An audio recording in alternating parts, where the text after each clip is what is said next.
ನಮ್ಮೆಲ್ಲ ಕೇಳುಗರಿಗೆ ನಮಸ್ಕಾರ. ಚಿತ್ರದುರ್ಗ ಜಿಲ್ಲಾ ಪೊಲೀಸ್ ಇಲಾಖೆಯ ಸೈಬರ್ ಕ್ರೈಮ್ ಪೊಲೀಸ್ ಠಾಣೆಯ ಇನ್ಸ್ಪೆಕ್ಟರ್ ವೆಂಕಟೇಶ್ ಎನ್ ಅವರು ಸ್ಟುಡಿಯೋದಲ್ಲಿದ್ದಾರೆ.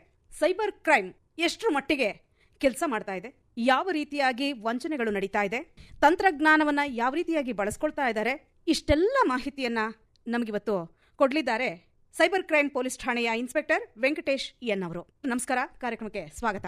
ನಮಸ್ಕಾರ ಮೇಡಮ್.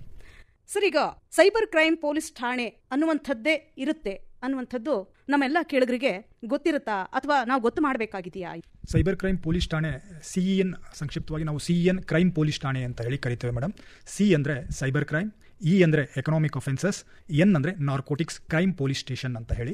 ಸೊ ಇದು 1919ರಿಂದ ನಮ್ಮ ಜಿಲ್ಲೆಗೆ ಒಂದು ಪೊಲೀಸ್ ಠಾಣೆ ಅಂತ ಇದು ಸ್ಥಾಪನೆ ಆಗಿದೆ ಮೇಡಮ್. ಸೊ ಎಲ್ಲ ಜನಕ್ಕೂ, ಸಾಕಷ್ಟು ಜನಕ್ಕೆ ಗೊತ್ತಿದೆ, ಕೆಲವೊಂದು ಜನಕ್ಕೆ ಗೊತ್ತಿಲ್ಲ. ಆ ದೃಷ್ಟಿಯಿಂದ ಸ್ವಲ್ಪ ಮನವರಿಕೆ ಮಾಡಿಕೊಳ್ಳುವಂಥದ್ದು ಒಳ್ಳೆಯದು ಮೇಡಮ್. ಚಿತ್ರದುರ್ಗ ಜಿಲ್ಲೆಯಲ್ಲಿ ಸೈಬರ್ ಕ್ರೈಮ್ ಪೊಲೀಸ್ ಠಾಣೆ ಎಲ್ಲಿದೆ? ಚಿತ್ರದುರ್ಗ ನಗರದ JCR ಬಡಾವಣೆಯ 3rd ಕ್ರಾಸಲ್ಲಿ ಗಣೇಶ ಗುಡಿ ಬಳಿ ಈ ಒಂದು ಪೊಲೀಸ್ ಠಾಣೆ ಅನ್ನುವಂಥದ್ದು ಅಸ್ತಿತ್ವದಲ್ಲಿ ಇದೆ. ಸೈಬರ್ ಕ್ರೈಮ್ ಅಂದ್ರೆ ಏನು ಅನ್ನುವಂಥದ್ದನ್ನ ನಮ್ಮ ಕೇಳುಗರಿಗೆ ತಿಳಿಸ್ಕೊಡಿ. ಸೈಬರ್ ಕ್ರೈಮ್ ಅಂದ್ರೆ ವಿದ್ಯುನ್ಮಾನ ಸಾಧನಗಳು ಅಂತ ಹೇಳ್ತೀವಿ, ಎಲೆಕ್ಟ್ರಾನಿಕ್ ಡಿವೈಸಸ್ ಅಂತ ಹೇಳ್ತೇವೆ. ಒಂದು ಕಂಪ್ಯೂಟರ್ ಇರ್ಬೋದು, ಲ್ಯಾಪ್ಟಾಪ್ ಇರ್ಬೋದು, ಅಥವಾ ಮೊಬೈಲ್ ಇರ್ಬೋದು. ಇವುಗಳಿಗೆ ಇಂಟರ್ನೆಟ್ ಅನ್ನ ಕನೆಕ್ಟ್ ಮಾಡಿ ಆ ವಿದ್ಯುನ್ಮಾನ ಸಾಧನಗಳು ಮತ್ತೆ ಇಂಟರ್ನೆಟ್ನ ಸಹಾಯದಿಂದ ಮಾಡತಕ್ಕಂತಹ ಕಾನೂನು ಬಾಹಿರ ಕೃತ್ಯಗಳಿಗೆ ನಾವು ಸೈಬರ್ ಕ್ರೈಮ್ಗಳು ಅಂತ ಹೇಳಿ ಕರೀತೇವೆ ಮೇಡಮ್. ಈ ಸೈಬರ್ ಕ್ರೈಮ್ ಅನ್ನುವಂಥದ್ದು ತಂತ್ರಜ್ಞಾನ ಬೆಳೀತಾ ಹೋಗ್ತಾ ಇದೆ. ಈ ಬೆಳವಣಿಗೆ ಕಂಡಂಗೆಲ್ಲ ನಾವು ನೆಟ್ವರ್ಕ್ಗಳನ್ನ ಬಳಸ್ತಾ ಇದೀವಿ, ನೆಟ್ವರ್ಕ್ಗಳನ್ನ ಹೆಚ್ಚು ಬಳಸ್ತಾ ಇದೀವಿ. ಈಗ ಯಾಕೆಂತ ಹೇಳಿದ್ರೆ ಎಲ್ಲರ ಕೈಯಲ್ಲೂ ಮೊಬೈಲ್ ಇದೆ ಸಮಯದಲ್ಲಿ ಈ ಸೈಬರ್ ಕ್ರೈಮ್ ಹೀಗೆ ನಡೆಯುತ್ತೆ ಅನ್ನುವಂಥದ್ದು ನಮಗೆ ಗೊತ್ತಾಗಬೇಕು. ಹೇಗೆ ನಾವು ಸೈಬರ್ ಕ್ರೈಮ್ ಅನ್ನ ಗುರುತಿಸುವಂಥದ್ದು ಅಥವಾ ಸೈಬರ್ ಕ್ರೈಮ್ ನಮ್ಮ ವಿರುದ್ಧ ಮಾಡೋದಿಕ್ಕೆ ಪ್ರಯತ್ನ ಮಾಡ್ತಾ ಇದ್ದಾರೆ ಅನ್ನುವಂಥದ್ದನ್ನು ಪ್ರಾಥಮಿಕ ಹಂತದಲ್ಲೇ ನಾವು ಗುರುತಿಸಬೇಕಾಗತ್ತೆ.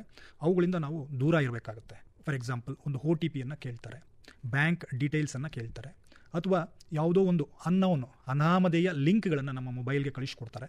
ಸೊ ಕಳಿಸ್ಕೊಟ್ಟಾಗ ಅವುಗಳನ್ನ ಕ್ಲಿಕ್ ಮಾಡೋದ್ರಿಂದ ಏನಾಗುತ್ತೆ ಅಂದರೆ ನಮ್ಮ ಖಾಸಗಿ ಮಾಹಿತಿ, ನಮ್ಮ ಮೊಬೈಲ್ನಲ್ಲಿರ್ತಕ್ಕಂತಹ ಖಾಸಗಿ ಮಾಹಿತಿ ಅವರಿಗೆ ರವಾನೆ ಆಗುವಂತಹ ಚಾನ್ಸಸ್ ಇರುತ್ತೆ. ಅದೇ ರೀತಿ ಕೆಲವೊಂದು ವೈಯಕ್ತಿಕವಾದಂತಹ ಮಾಹಿತಿಯನ್ನು ಕಲೆಕ್ಟ್ ಮಾಡ್ತಾ ಹೋಗ್ತಾರೆ. ಸೊ ಕೆಲವೊಂದು ಆಕರ್ಷಕವಾದಂತಹ ಲಿಂಕ್ಗಳನ್ನು ನಮಗೆ ಕಳಿಸ್ಕೊಡ್ತಾರೆ. ಹೆಣ್ಣು ಮಕ್ಕಳಿಗಾದರೆ ಶಾಪಿಂಗ್ ಮಾಡೋದ್ರ ಬಗ್ಗೆ, ಗಂಡು ಮಕ್ಕಳಿಗೆ ಆದರೆ ಯಾವುದೋ ಒಂದು ಚಲನಚಿತ್ರ ನಾಯಕಿಯ ಬಗ್ಗೆ, ಈ ರೀತಿ ವಯಸ್ಕರಿಗೆ ಇನ್ವೆಸ್ಟ್ಮೆಂಟ್ ಬಗ್ಗೆ, ಅದೇ ರೀತಿ ಸೀನಿಯರ್ ಸಿಟಿಜನ್ಸ್ಗೆ ಆದರೆ ಅವರಿಗೆ ಸಂಬಂಧಪಟ್ಟಂಥ ಆಧ್ಯಾತ್ಮದ ಬಗ್ಗೆ, ಈ ಥರದ ಲಿಂಕ್ಗಳನ್ನು, ಆಕರ್ಷಕವಾದಂತಹ ಲಿಂಕ್ಗಳನ್ನು ಅವರ ವಯೋಮಾನಕ್ಕೆ ತಕ್ಕನ ಹಾಗೆ ಅವರು ನಮಗೆ ಕಳಿಸ್ಕೊಡ್ತಾರೆ. ಸೊ ಆ ಲಿಂಕ್ಗಳನ್ನು ನಾವು ಪ್ರೆಸ್ ಮಾಡಿದಾಗ ನಮ್ಮ ಮಾಹಿತಿ, ನಮ್ಮ ವೈಯಕ್ತಿಕ ಮಾಹಿತಿ ಅವರಿಗೆ ರವಾನೆ ಆಗತಕ್ಕಂತಹ ಚಾನ್ಸಸ್ ಇರುತ್ತೆ. ಸೊ ನಾವು ಪೂರಕವಾದಂತಹ ಅಥವಾ ಬ್ಯಾಂಕಿಂಗ್ ಡೀಟೇಲ್ಸು, ಇನ್ನೊಂದನ್ನು ಖಾಸಗಿ ಮಾಹಿತಿ ಅಂತ ಹೇಳ್ತೇವೆ. ಒಟ್ಟಾರೆಯಾಗಿ ಖಾಸಗಿ ಮಾಹಿತಿ ಅಂದರೆ ನಮ್ಮ ಹೆಸರು, ವಿಳಾಸ, ನಮ್ಮ ಫೋನ್ ನಂಬರು, ನಮ್ಮ ಅಕೌಂಟ್ ನಂಬರು, ನಮ್ಮ OTP, ನಮ್ಮ ಈ ಎಲ್ಲ ಮಾಹಿತಿಯನ್ನು ಒಟ್ಟಾರೆಯಾಗಿ ನಮ್ಮ ಆಧಾರ್ ನಂಬರಿಂದ ಹಿಡ್ಕೊಂಡು ಎಲ್ಲ ಖಾಸಗಿ ಮಾಹಿತಿ ಅಂತ ಹೇಳ್ತೇವೆ. ಖಾಸಗಿ ಮಾಹಿತಿ ಅಂದರೆ ಏನಂತ ವಿಚಾರ ಇಲ್ಲ, ನಮ್ಮ ಯಾವ ಸೂಕ್ಷ್ಮ ಮಾಹಿತಿ ಅಂತ, ನಮ್ಮ ಯಾವ ಸೂಕ್ಷ್ಮ ಮಾಹಿತಿ ಬೇರೆಯವರಿಗೆ ಗೊತ್ತಾದರೆ ತೊಂದರೆ ಆಗುತ್ತೋ ಅಂತಹ ಮಾಹಿತಿಯನ್ನು ನಾವು ಖಾಸಗಿ ಮಾಹಿತಿ ಅಂತ ಹೇಳ್ಕೊಡ್ತೇವೆ. ಸೊ ಅಂತಹ ಖಾಸಗಿ ಮಾಹಿತಿ ಅವರಿಗೆ ಹೋಗುವಂಥ ಸನ್ನಿವೇಶಗಳನ್ನು ನಾವು ಅವಾಯ್ಡ್ ಮಾಡ್ತಾ ಹೋಗಬೇಕು. ಯಾವುದೇ ಒಂದು ಅನಾಮಧೇಯ ಲಿಂಕ್ಗಳು ಬಂದಾಗ ಬಹಳ ಹುಷಾರಾಗಿರಬೇಕು. ಪ್ರಾಥಮಿಕ ಹಂತದಲ್ಲೇ ಅದನ್ನು ಗುರುತಿಸಬೇಕು. ಯಾವುದೇ ಈಗ ಅತಿಹಾಸ ಇರತಕ್ಕಂಥದ್ದು ಅಂದರೆ ಅತ್ಯಂತ ಹೆಚ್ಚು ರಾತ್ರೋರಾತ್ರಿ ನೀವು ಶ್ರೀಮಂತರಾಗಬಹುದು, ಬೆಳಗ್ಗೆ ಆದ್ರೇ ನಿಮಗೆ ಡಬಲ್ ಅಮೌಂಟನ್ನು ಕೊಡ್ತೀವಿ, ಟ್ರಿಬಲ್ ಅಮೌಂಟನ್ನು ಕೊಡ್ತೀವಿ, ಈ ರೀತಿಯಂತಹ ಅತಿ ಆಸೆಯಿಂದ ಕೂಡಿದಂತಹ ಆಶ್ವಾಸನೆಗಳನ್ನು ನಂಬದೇ ಇರುವಂಥದ್ದು ಸೊ ಬಹಳ ಮುಖ್ಯ ಆಗುತ್ತೆ. ಸೊ ಆ ನಂಬದೆ ಮತ್ತು ಕಂಡಂತಹ ಲಿಂಕ್ಗಳನ್ನು